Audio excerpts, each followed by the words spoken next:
وَلَقَدْ يَسَّرْنَا الْقُرْآنَ لِلذِّكْرِ فَهَلْ مِن مُّدَّكِرٍ. قال رسول الله صلى الله عليه وسلم: بلغوا عني ولو آية. نحمد ونصلي على رسوله الكريم. اعوذ باللہ من الشیطان الرجیم. بسم اللہ الرحمن الرحیم. عن عائشة رضی اللہ تعالی عنہا قالت: كان النبي صلى الله عليه وسلم يعجبه التيمم في تنعله وترجله وطهوره وفي شأنه كله. ام المؤمنین حضرت عائشہ صدیقہ رضی اللہ تعالی عنہا روایت کرتی ہیں کہ رسول اللہ صلی اللہ علیہ وسلم جوتا پہننے، کنگھی کرنے، وضو کرنے اور اپنے ہر کام میں دائیں طرف سے کام کی ابتدا کرنے کو پسند فرمایا کرتے تھے۔ فقہائے کرام رحمۃ اللہ علیہ نزدیک ہر اچھا کام دائیں طرف سے شروع کرنا مستحب ہے۔ شریعت اسلامی کی اصطلاح میں مستحب وہ ہے جس کو حضور صلی اللہ علیہ وسلم نے یا آپ کے صحابہ نے کیا ہو، یا اس کو اچھا خیال کیا ہو، یا تابعین نے اس کو اچھا سمجھا ہو، لیکن اس کو ہمیشہ یکسر نہ کیا ہو بلکہ کبھی کیا ہو کبھی ترک کیا ہو۔ اس کا کرنا ثواب ہے اور نہ کرنا گناہ نہیں۔ اس کو سنت زائدہ یا عادیہ یا سنت غیر مؤکدہ بھی کہتے ہیں، اور فقہائے کرام اس کو نفل بھی کہتے ہیں، اور بعض نے سنت غیر مؤکدہ اور مستحب کو الگ الگ بیان کیا ہے۔ یعنی ہر وہ کام جو شریعت کی نظر میں پسند کیے جاتے ہیں اور ان کے کرنے میں ثواب بھی ہوتا ہے، لیکن اگر چھوٹ بھی جائیں تو اس پر کوئی عذاب نہیں۔ اور یہ بھی ملحوظ ہے کہ مستحب کام کو لازم نہیں کر لینا چاہیے، اور جو مستحب کام کو نہ کرے اس کو ملامت نہیں کرنی چاہیے، کیونکہ مستحب کام کو لازم کر لینا اس کے ترک پر ملامت کرنا اس مستحب کو واجب بنا دینا ہے، اور یہ رسول اللہ صلی اللہ علیہ وسلم کی شریعت کو بدلنا ہے اور احداث فی الدین ہے۔ وضو کے کچھ مستحبات یہ ہیں: دائیں طرف سے شروعات کریں، لیکن پورے چہرے یعنی دونوں رخسار ایک ساتھ ہی دھوئیں۔ ایسے ہی دونوں کانوں کا مسح ساتھ ہی ساتھ ہوگا۔ اگر کسی کا ایک ہی ہاتھ ہو تو منہ دھونے اور مسح کرنے میں دائیں طرف کو پہلے دھوئیں۔ انگلیوں کی پشت یعنی پیچھے کی طرف سے گردن کا مسح کرنا۔ وضو کرتے وقت کعبہ کا رخ کر کے اونچی جگہ پر بیٹھنا۔ وضو کا پانی پاک جگہ گرانا۔ پانی بہاتے وقت اعضاء پر ہاتھ پھیرنا، اور پہلے تیل کی طرح پانی چپڑ لینا، خاص کر جاڑے یعنی سردیوں میں۔ وضو کے لیے پانی اپنے ہاتھ سے بھرنا، دوسرے وقت کے لیے پانی بھر کر رکھ چھوڑنا۔ وضو کرنے میں بغیر ضرورت سے دوسرے سے مدد نہ لینا۔ انگوٹھی پہنی ہو تو اسے ہلانا چاہیے، چاہے ڈھیلی ہی کیوں نہ ہو، کہ اس کے نیچے پانی بہہ جانا معلوم ہو۔ اگر تنگ ہو تو پھر اس کو حرکت دینا اور ہلانا فرض ہوگا۔ کوئی عذر نہ ہو تو وقت سے پہلے وضو کر لینا۔ اطمینان سے وضو کرنا۔ عوام میں جو مشہور ہے کہ وضو جوان کا سا، نماز بوڑھوں کی سی، یعنی وضو جلدی کریں۔ ایسی جلدی نہیں ہونی چاہیے جس سے کوئی سنت یا مستحب ترک ہو۔ کانوں کا مسح کرتے وقت بھیگی چنگلیاں یعنی شہادت والی انگلی کو کانوں کے سوراخ میں داخل کرنا۔ ٹخنوں، ایڑیوں، تلووں، کونیوں یعنی تمام اعضائے وضو کا خاص طور پر خیال رکھنا مستحب ہے، اور بے خیالی کرنے والوں کو تو فرض ہے کہ اکثر دیکھا گیا کہ جلدی میں کچھ جگہ خشک رہ جاتی ہیں۔ یہ نتیجہ ان کی بے خیالی کا ہے۔ ایسی بے خیالی حرام ہے اور خیال رکھنا فرض ہے۔ یہ بھی مستحب ہے کہ وضو کا برتن مٹی کا ہو، تانبے وغیرہ کا ہو تو بھی حرج نہیں، مگر کلی کیا ہوا ہو۔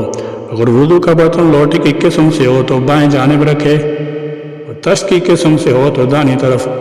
لوٹے میں ہاتھ لگاؤ تو ہتھے کو 3 بار دھو لیں اور ہاتھ اس کے ہتھے پر رکھیں، اس کے منہ پر نہ رکھیں۔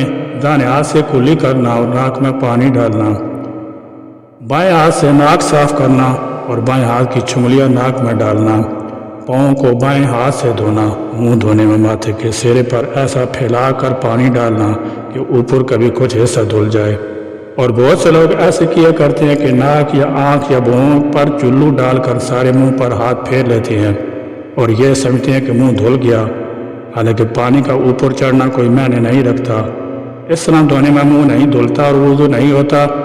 دونوں ہاتھ سے منہ دھونا، ہاتھ پاؤں دھونے میں انگلیوں سے شروع کرنا۔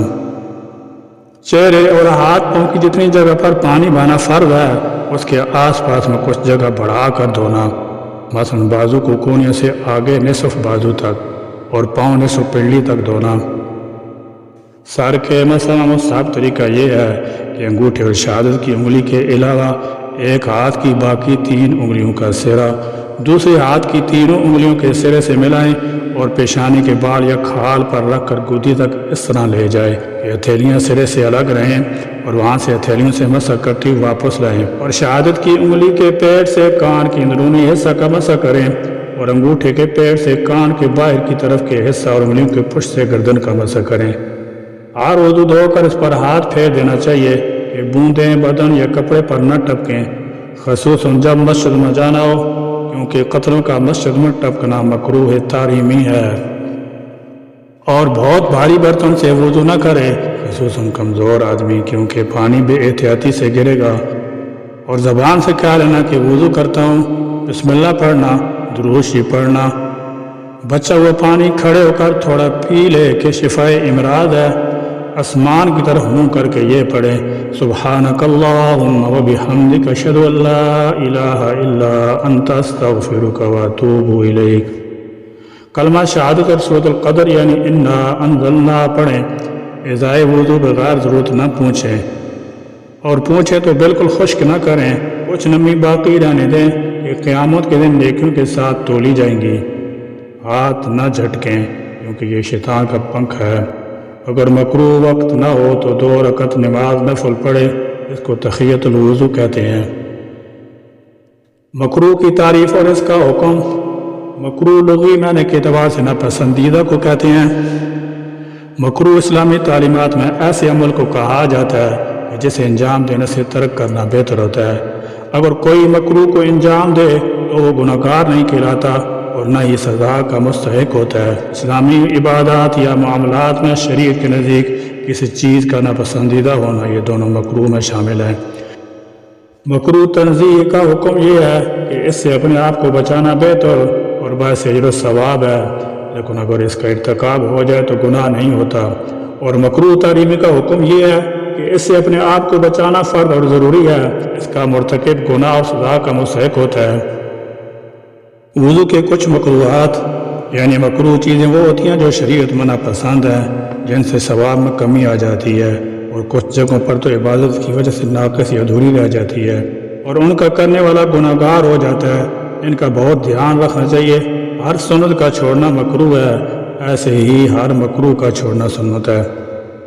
وضو کرنے کے لیے نجس جگہ پر بیٹھنا، نجس جگہ وضو کا پانی گرانا، مسجد کے اندر وضو کرنا، ازائے وضو سے لوٹے وغیرہ میں قطرہ ٹپکانا، قبلہ کی طرف منہ کر کے تھوکنا، بے ضرور دنیا کی بات کرنا، زیادہ پانی خرچ کرنا، اتنا کم خرچ کرنا کہ سنت ادا نہ ہو، منہ پر زور سے پانی مارنا یا منہ پر پانی ڈالتے وقت پھونکنا، گلے کا مسح کرنا، بائیں ہاتھ سے کلی کرنا یا ناک میں پانی ڈالنا، دائیں ہاتھ سے ناک صاف کرنا، اپنے لیے کوئی لوٹا وغیرہ خاص کر لینا، 3 جدید یعنی نئے پانی سے 3 بار سر کا مسح کرنا، جس کپڑے سے سنجے کا پانی خشک کیا ہو اس سے ازائے وضو پونچھنا، دھوپ کے گرم پانی سے وضو کرنا، ہونٹ یا آنکھیں زور سے بند کرنا، اور اگر ازائے وضو میں سے کچھ حصہ سوکھا رہ جائے گا تو وضو ہی نہ ہوگا۔ ہر سنت کا ترک مکروہ ہے، یوں ہی ہر مکروہ کا ترک سنت ہے۔ اللہ تعالیٰ تمام مسلمانوں کو شریعت کے ہر حکم کی تابعداری کی توفیق نصیب فرمائے، آمین یا رب العالمین۔ وآخر دعوانا ان الحمد للہ رب العالمین۔